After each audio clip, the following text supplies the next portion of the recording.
Welcome back to Dad's Garage. We're on our third episode. First episode was doing an oil change on your riding lawn tractor.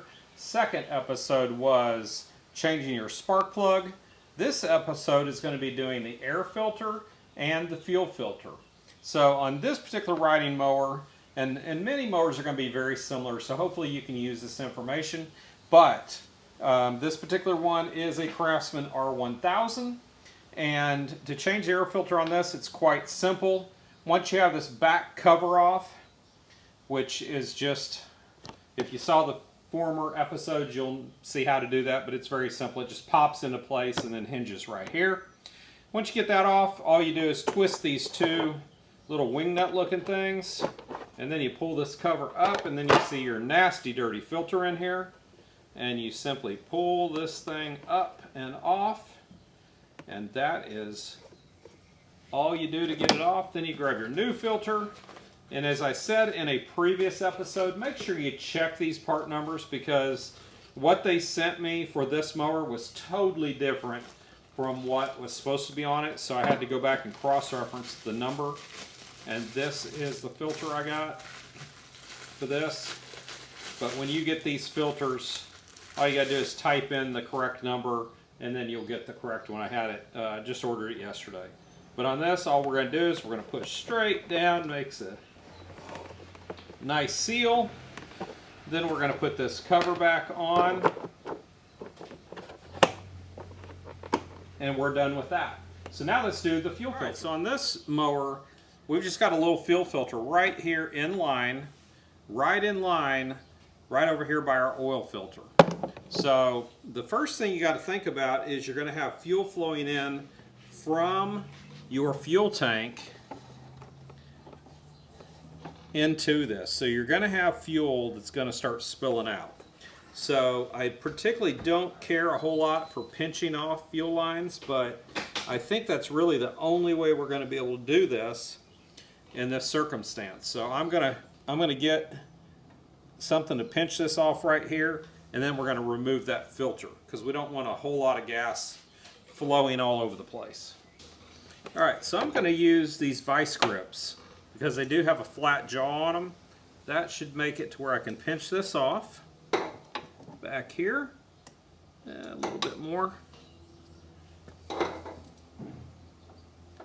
Okay, now I shouldn't have a whole lot of fuel that flows out of there. There will be some that comes out here as we remove this, because there's already fuel in that line. So I'm going to put this over here and try to catch as much of this as possible without getting it all over the place. So we're just going to grab our pliers on this little spring clip right here, pull it down a little bit, and then hold on to the fuel line on that side. There we go. Yeah, not much coming out at all. That's good. Alright, and then we're just going to grab our little spring clip on this side, move it down the line as well. Grab this, get it off of here. See if I can kind of pinch this a little bit. Get it started. It's obviously been here a long time. There we go. Got it off. Okay, so now I got the proper filter. What we're going to look for here is the arrow that shows you the direction of the flow. So we know the tank's here, flows this direction into the engine. So we are going to take this, gonna move this back just a little ways. Going to insert this. There we go. Going to move our little clamp back.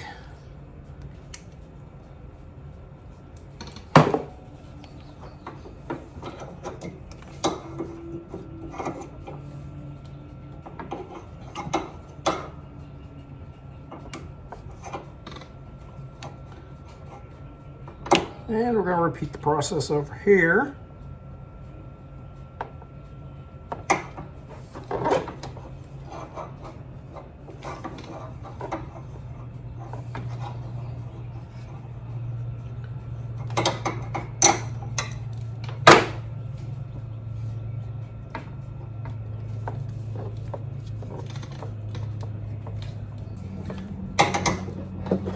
this clamp back a little bit.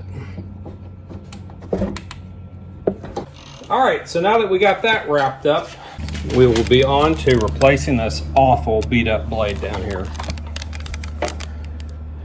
So with all that said, we'll catch you next time right here on Dad's Garage, and we'll get part 4, changing the blade.